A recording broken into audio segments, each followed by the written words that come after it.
think it's a matter of being afraid of the right thing. That's the issue.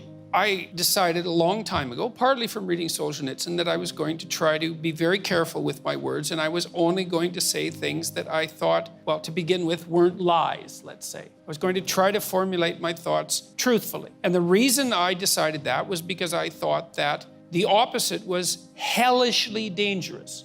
And I really believe that. I truly believe that. If I say things and I think they're true and they get me in trouble, then I think that's not as much trouble as I would have got into if I would have said something that wasn't true. Like, it might be more trouble right now. Who knows, right? Because you don't know how these things are going to turn out. I had this interview, most of you know about it, with Kathy Newman from Channel 4, right? And that was a pretty strange experience. So what you're saying is it was a great interview. Yeah, exactly. And, you know, she was pretty professional when we went to the studio, like someone like that is professional, kind of hard surface and glossy and media presentable, you know, the TV turns you into that. And she was perfectly polite in a professional way until the camera went on, and then she went after me. And then the whole interview went the way it went, and I had like 20 interviews that day.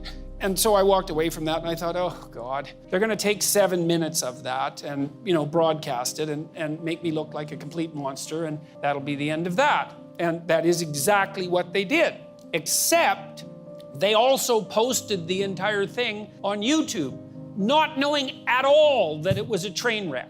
They had no idea. It wasn't like they thought, oh, well, this is a train wreck, we better put it on YouTube. It wasn't that at all. They thought it was a perfectly fine interview. So then it went on YouTube. And so my mood changed a lot. It was, first of all, this interview went catastrophically, and then it was, well, they're only going to use 7 minutes of it, and that's going to be a drag, but I'll probably get over it. And then they put it online, and then there was just an incredible reaction. And then 5, 10 newspapers came out to play the victim card for poor Kathy, which was now all the online trolls were after her. And I thought, that really, really struck me. I thought, she's one of the most powerful people in the UK. One of the 1,000 most powerful, let's say, or the 500 most powerful. She's no bloody victim, and she's paid plenty well for what she does.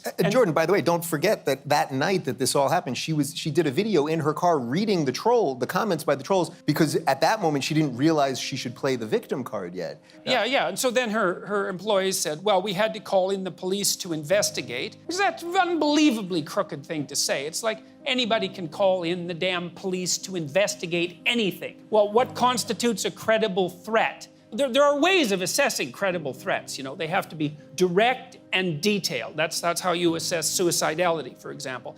If you tell me that you have a plan, you know when you're going to do it, you know where, you have a gun, you've thought it through, it's like, that's a credible threat. Sometimes I wish I wasn't here, that's not a credible threat. And you see the same sort of thing online. Well, then 10 newspapers played the victim card, that poor Kathy was being trolled by like 1 million trolls. Who knew there were that many trolls, but apparently they were. And then I thought, well, God, the whole thing's gonna go sideways again, because I'm gonna come out of this as the villain who called forth, you know, the alt-right armada to take down poor, innocent Kathy Newman. And so it looked like it was gonna shift that way for about 4 days. And then that didn't work. There was a couple of other interviews that started to push back that narrative, and then it switched back to my side. But look, I'm making a point with this, is when I do an interview, like this interview, I follow this rule in my book. Let's say I think it's 8. I think it is 8. All right. We've been doing this for a while. Sorry, it's 7. Oh, do what is meaningful, not what is expedient. Okay, so I come to an event like this, and I have an opportunity to say things, and I don't come in here and think, okay, here's a bunch of things I want to convince you of. I don't care if you're convinced. It's not like I don't care about you in the sense that you care for people and hope the best for them, but I don't care if you're convinced. That's not what I'm here for. What I'm here for is to hear the questions and try to figure out what I think about them, and then to say that, and then to see what happens. Who the hell knows what's going to happen? But if the world is properly constituted through truth, then faith is the willingness to have faith in truth. And so then you say what you believe to be true. And then some things happen. Sometimes they're not so good, which is why people often lie. You know, you tell the truth, you get in trouble for it. Every kid knows that. It's like, well, why'd you lie? Because I thought I'd get in trouble, obviously. It's like, well, that's not a good long-term strategy. You say what you believe to be the truth, and then you have the faith that no matter what happens, if you've said what you believe to be truth, whatever happens is the best thing that could have happened. And I believe that. I think that's how the world's constituted. And so it's not bravery, exactly. I would say it's more like faith. It's like, I'm going to say what I think. I'm going to try to do that as carefully as I possibly can. And I'm going to detach myself from the outcome. Because sometimes the outcome's terrible. I'm at McMaster University or Queen's, and there's like a bloody mob of zombies pounding on the window. You know, it's a little slice of hell. You think, this doesn't seem to be a very good idea. But the tide turns 2 or 3 times in the next 3 weeks, and something comes out of it. And if you're going to have faith in truth, it can't just be, did I get what I want in the next second? That's not faith. It's like, no, this is the other thing too that you got to understand. Without truth, you don't have the adventure of your life. If you tell the truth, that means you're revealing your being. That's what you're doing when you're telling the truth. And when you reveal your being, then you're living in the world. You're there, you're present, right? That's being there, let's say. That's you. That's your destiny. That's your journey. That's your adventure. That's what's going to justify your life. The adventure. It's not going to be easy. And if you hide from your truth, well, then you hide from yourself. And then you're not even there. And then who the hell are you? What are you? The puppet. You're the puppet of some coward. You're the puppet of some dictator or some second-rate philosopher, some idiotic idea or a bully you were afraid of in grade 6. God only knows. But it's not you living your life. And then you lose your life. And you lose your soul too. That's what I'm afraid of.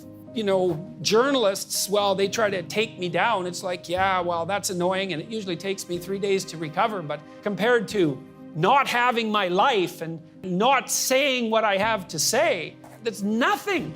It's minor inconvenience.